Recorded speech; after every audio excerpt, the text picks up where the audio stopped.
Aujourd'hui, un petit cake sans gluten à la menthe, petit cœur coulant, crème de citron. À ce propos, une question me taraude. Est-ce qu'on peut dire qu'un arbre doté de plusieurs troncs au nombre de 6 est un arbre à citron? Pourquoi sans gluten?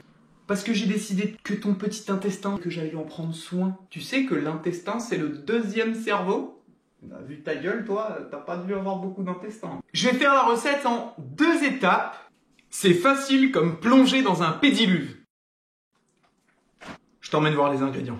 Pour le cake, il vous faudra 60 g de farine de châtaigne, 40 g de farine de maïzena, 40 g de farine de riz, 4 œufs, c'est mieux, 100 g de beurre, 100 g de sucre, un sachet de thé à la menthe, de la levure sans gluten, voilà. Pour la crème au citron, 2 citrons, une cuillère à soupe de maïzena, 80 g de sucre, 3 œufs, de beurre. Allez mes petits Michel, on est parti. On commence par séparer le blanc des jaunes, les 4 œufs. On vient récupérer le white et le yellow submarine. Qu'est-ce qu'on en fait?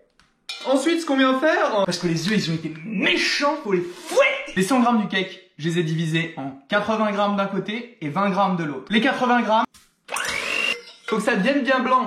Attention Michel, gros budget. Sur de la caméra subjective, ah ouais, on fait du cinoche, nous, tu crois quoi? Je t'emmène avec moi pour te montrer ce que je vais faire des 20 petits grammes qui me restent. Certains appellent ça une fulgurance. L'humilité? On se demande qui est né en premier, Nil ou l'humilité.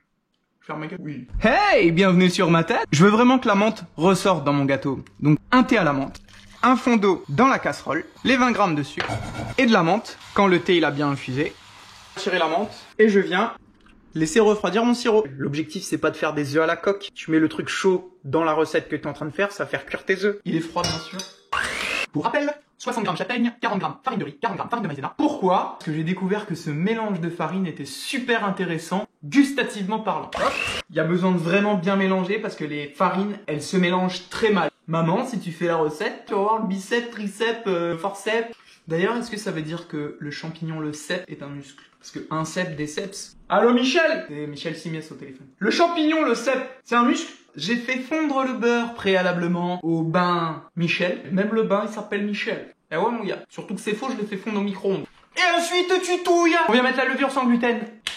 Merde, j'ai pas de levure sans gluten. Nilou, il a réponse à tout. Est-ce que vous savez pourquoi les blondes ont le menton creusé et le front plat? Parce que quand on leur pose une question, elles font bah oui, je suis comme. Donc, ça peut être remplacé par du bicarbonate de soude et du citron ou du vinaigre de cidre. Une demi-cuillère à café de bicarbonate et une cuillère à café de vinaigre de cidre. Si comme moi, tu fais pas la différence entre une cuillère à café et une cuillère à soupe, j'ai fait un petit tuto rapide. Cuillère à soupe, elle rentre pas dans la tasse à café. Demande-moi quand tu sais pas. Comme j'en ai sous la main, je vais m'en servir un demi-sachet.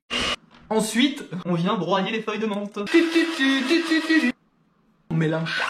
On monte les blancs en neige. Un petit peu de sel.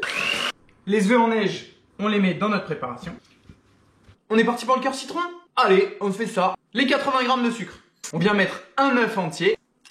Les 2 autres, on prendra que le jaune. Le blanc qui reste peut en faire du shampoing ou de la meringue. Quand c'est bien blanc, put the maïzena. Oui, mélange again. Opération jus de citron.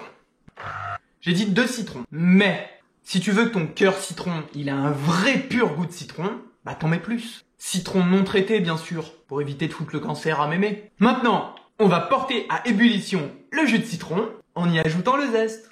Et toi, pas un zeste! Pardon? C'est un petit pas pour l'homme, un grand zeste pour l'humanité. Plein dans le mille. Quand ça a bouilli, on laisse refroidir. On m'a toujours dit que pour durer dans le métier, fallait innover, être créatif. Vu que l'été approche, je lance des hauts de maillot de bain 100% bio. Ça cache que l'essentiel. À partir de maintenant, cuillère en bois obligatoire. J'ai retiré le zeste, bien sûr. On reprend la casserole. Et on est reparti pour faire réduire ça à feu doux. Je préchauffe le four, 200 degrés, chaleur tournante. Feu doux, faut pas la brusquer la crème de citron. Quand ça reste sur la cuillère, ça veut dire que c'est bon Michel.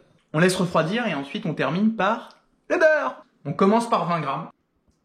Et honnêtement, je trouve que c'est largement assez. Préparez le triple pontage. Le cœur est prêt. Petite passion pour les cuissons en plusieurs temps. On commence par la couche fine du fond.